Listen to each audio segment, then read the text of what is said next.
I couldn't believe my eyes. Flames devoured my wedding gown, the pristine ivory satin, 6 months in the making, now a grotesque, melting heap of black ruin. Standing there in the bridal suite of Cleveland's opulent Grand Pavilion was Evelyn Harper, my soon-to-be mother-in-law, her manicured fingers still gripping a lighter. Her face twisted into a victorious snarl.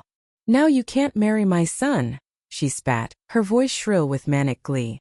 "Nathan deserves someone from our world. Not some nobody from the wrong side of the tracks." She slung her designer bag over her shoulder, smug as a cat that it caught the canary. "I'm Lauren Carter, 25 years old." And 30 minutes before I was supposed to walk down the aisle, I was watching my dream dress go up in smoke. My 3 bridesmaids stood like statues, their lilac gowns a jarring contrast to the smoldering mess at my feet. "Mrs. Harper," I said, my voice steady despite the chaos as I reached for my phone, "you have no clue what you've just done." She let out a laugh, sharp and brittle. "What I've done? I've saved Nathan from the worst mistake of his life. You think your little community college degree and that ad agency gig make you worthy of a Harper? My Nathan belongs with Chloe Bennett. Her father owns half of downtown Cleveland." I tapped my phone screen, locking eyes with her as my bridesmaid, Sophie, darted to crack open a window, letting the thickening smoke escape. "The wedding's off," Evelyn declared, waving a dismissive hand. "I'll just tell everyone you chickened out. Nathan might sulk for a bit, but he'll come around." I tilted my head. "You sure about that?" I turned my phone toward her. There. Live on the screen was the ceremony space. Rows of pristine white chairs, the floral arch framing the altar, and a massive projector displaying this room. Evelyn in all her arsonist glory, torching my dress and spewing her venom. Her face drained of color. What is that?" she stammered. "The wedding live stream," I replied coolly. "For Nathan's grandparents in Florida and my sister overseas. It's been rolling for 20 minutes, guests arriving, musicians tuning up, and you, setting my dress ablaze while trashing me." "Turn it off," she shrieked, lunging for my phone, her perfect hairdo unraveling. Sophie stepped in front of her. "Mrs. Harper, everyone just saw you commit arson on live video. Maybe rethink your next move." My phone buzzed with messages. My bridesmaid, Claire, peeked at it and gasped. "It's Nathan. He's on his way here." Evelyn's eyes widened, darting around like a trapped animal. "This isn't what it looks like.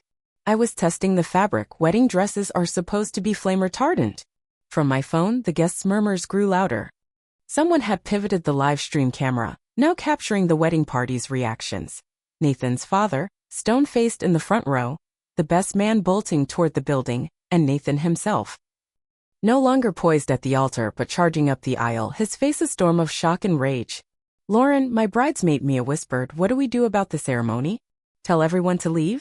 I glanced at the charred remains of my gown, now just scraps on the hardwood floor. The practical side of me, the one that clawed through college with 2 jobs, kicked into gear. "No," I said firmly.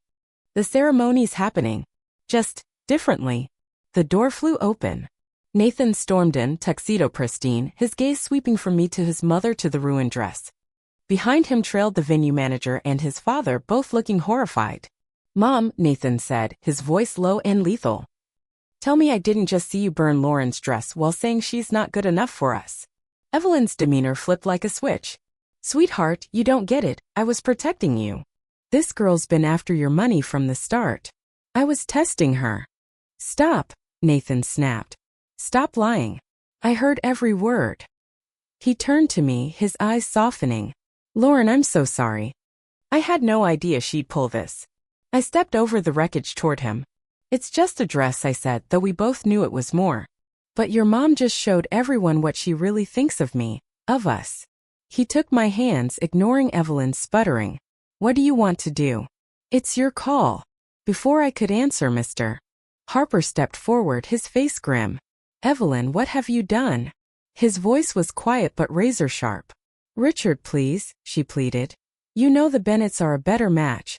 Their family's been Cleveland royalty forever, unlike Lauren, who's just scraped by on grit and luck." Mr. Harper shook his head, disgust etched in his features. "You've crossed a line this time." My phone kept buzzing, guests reacting to the live stream. The venue coordinator hovered in the doorway. "Miss Carter, the guests are asking what's going on. Should we say something?" I looked at my dress's ashes, then at my bridesmaids' lilac gowns.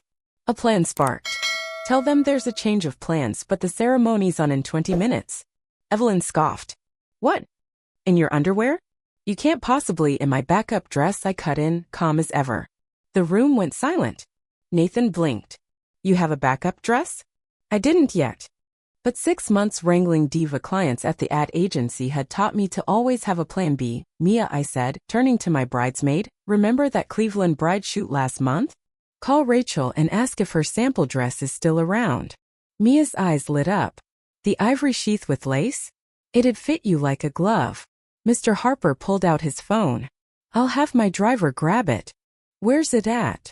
As they scrambled to fetch the dress, I faced Evelyn, who watched her scheme crumble.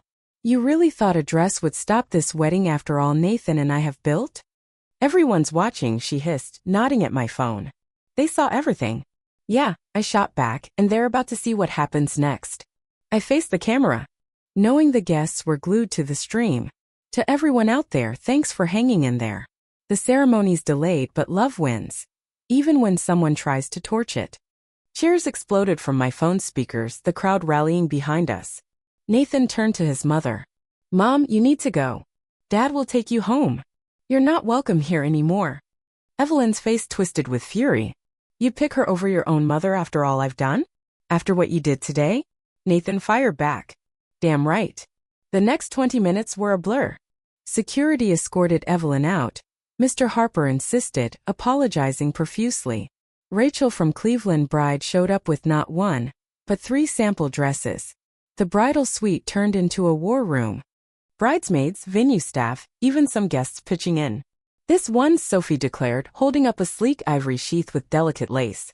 It's perfect, and we can make it work in minutes. The venue seamstress worked miracles with pins and stitches while Nathan headed back to calm the guests. Through the live stream, I heard him address the crowd. Today didn't go as planned. He said, voice steady. But Lauren and I believe a marriage isn't about perfect moments. It's about facing the messy ones together. Applause roared. Mia adjusted a borrowed veil on my head. You're stunning, she said, stepping back. The dress wasn't my original vision, but in the mirror I saw something better, simpler, stronger, like me. Mr. Harper knocked and stepped in. His eyes widening. Lauren, you're breathtaking. He paused, pained. I'm so sorry for Evelyn. That was unforgivable. You didn't light the match, Mr. Harper, I said. He nodded, grateful. Nathan says they're ready when you are. Oh, and your boss is here, says this is the best viral wedding campaign Cleveland's ever seen. I laughed. Leave it to Max to turn disaster into gold. The coordinator popped in. We're set, Miss Carter. Musicians are ready. Lighting's adjusted for your new dress. Wait, I said, an idea sparking. The live stream's still on? She nodded. Then projected in the ceremony space. I want them to see us walking from here, not just arriving. 10 minutes later, my bridesmaids and I stepped through the venue's garden path. Every step broadcast live. No traditional entrance, just raw, real defiance. The crowd's cheers grew as we reached the ceremony doors. Nathan waited inside, his face lighting up. Ready to get married? He asked, taking my hand. More than ever, I replied. The ceremony wasn't what we'd rehearsed, it was better. Guests stood, clapping, their faces glowing with admiration. Pastor Jenkins improvised flawlessly. We're here not just for a wedding, but a victory of love over chaos, he said. Nathan added to his vows on the fly. I'll stand by you against anyone, even my own family. When the rings went missing, Evelyn had them. Mr. Harper stepped up with the box. Took these earlier, he murmured. Just in case. After we were pronounced husband and wife, the room erupted. At the reception, the vibe was electric, defiant, joyful. A Snapchat filter popped up. A phoenix rising, our names beneath. You're trending, Sophie grinned. Hashtag rising from the ashes, hashtag can't burn love. The Cleveland plain dealer begged for a quote. We're just thankful for the support, Nathan said. Real commitment means tackling the hard stuff together. Mr. Harper worked the room, quietly sidelining Evelyn's cronies. His sister Diane whispered to us, Richard's done with her nonsense. She's threatening to cut Nathan out of the business, but Richard says she's the one on thin ice. Later, Nathan's dad texted, Evelyn's in the guest house, demanding I choose. I told her today made it easy. Proud of you both. 3 months later at the Harper Foundation Gala, Mr. Harper unveiled the Rising Phoenix Grants, Aid for Women Rebuilding After Setbacks. A recipient thanked me. Your story gave me strength to leave my toxic marriage. On our Maldives honeymoon, Nathan grinned over a message from Max. He wants us for a crisis management panel. I smiled. Maybe we can help others. Not how I pictured starting our marriage, but it's us. Authentic, Nathan agreed, squeezing my hand. Like us.